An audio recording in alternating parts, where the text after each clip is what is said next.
As you guys know, we don't have a lot of people coming through Chester to talk to us about what they're going to do for our communities.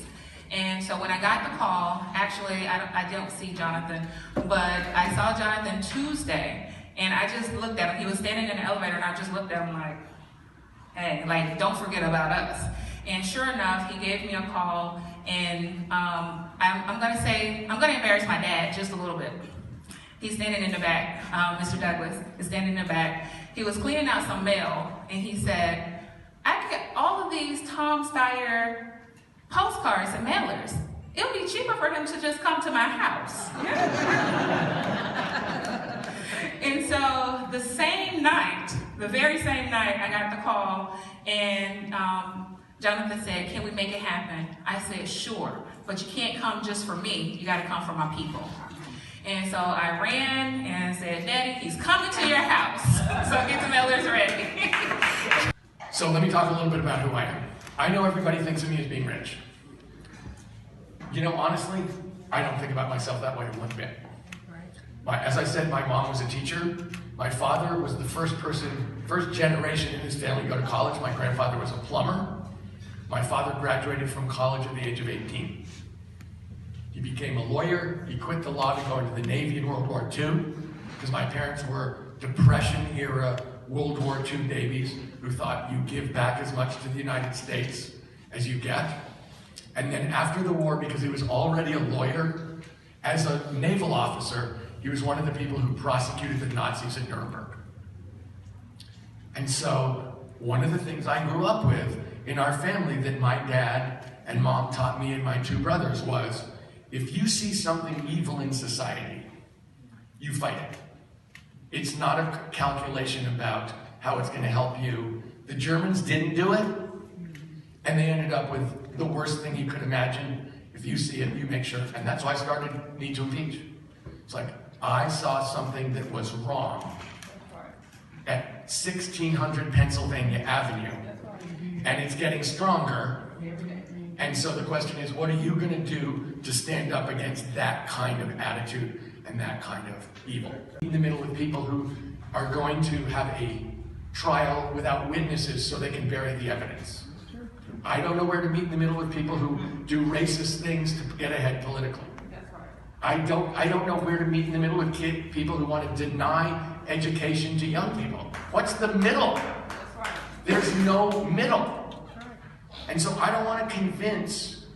My attitude on this is we have to show up. We have to show up en masse. I'm a grassroots person. I believe there are tens of millions of Americans who absolutely agree with us, who think this system stinks, that it's owned by corporations, and they don't vote. And when they vote, we're going to win everything. And that's actually what we need to do. And that's really who I am. I'm the grassroots person who thinks, I don't want to spend 10 hours trying to convince one Trump supporter to change his or her mind. I'd rather spend 1 hour convincing 10 people who don't vote that if they vote, we're getting everything. That's what I believe in. There's some issues that get me really upset, just so you know. You know, I was going through and listening to what Angela told me and other people told me, and is it Gene's Diner this morning?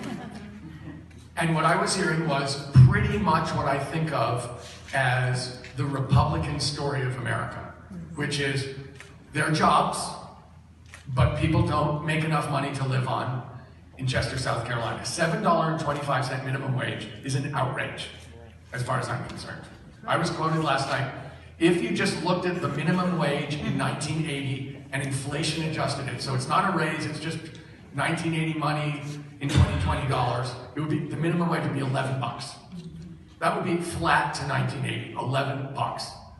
And if you included the increased effectiveness of American workers, which normally gets split between employers and working people, the minimum wage today would be 22 bucks. What's happened over the last 40 years, starting with Ronald Reagan, is there has been a very successful attack on working people across this country. They've been beating up on unions, they've been keeping down the minimum wage, they've been keeping all the money for themselves, and it's worked. Climate. I'm a climate bug. We have to act on this.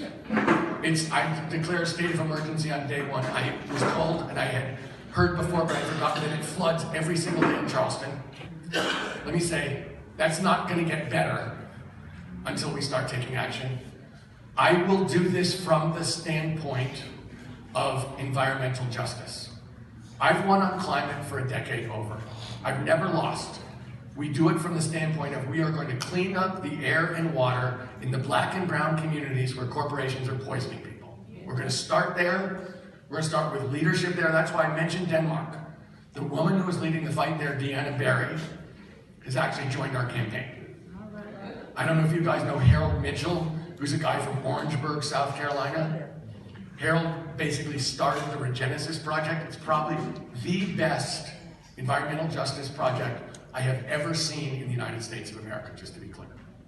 If you look at the people who I am hooked up with in environmental work, which I've done for well over a decade, it is not the Sierra Club, the NRDC, the Environmental Defense Fund.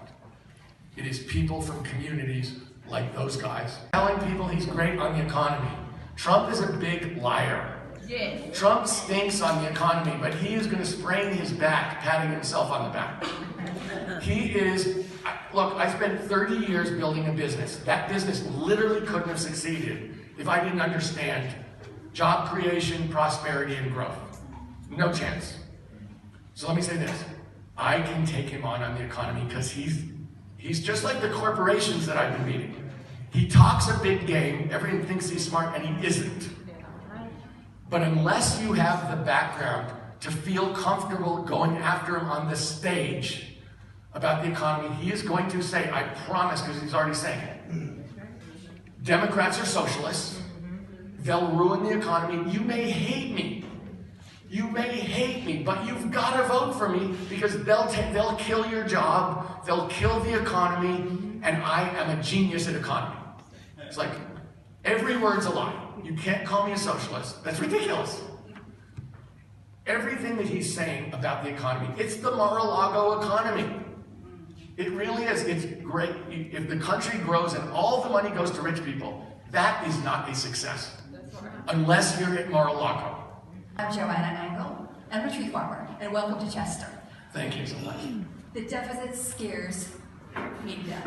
What's going to be your approach to the deficit?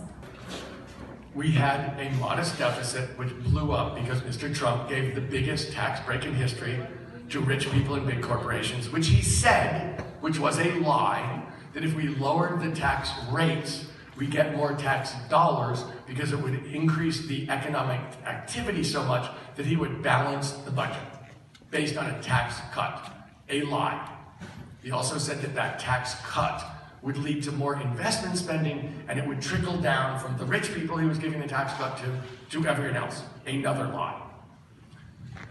How would we deal with it? Look, we got it. I was saying, I take away the tax breaks that they've given to rich people and big corporations. They're unconscionable.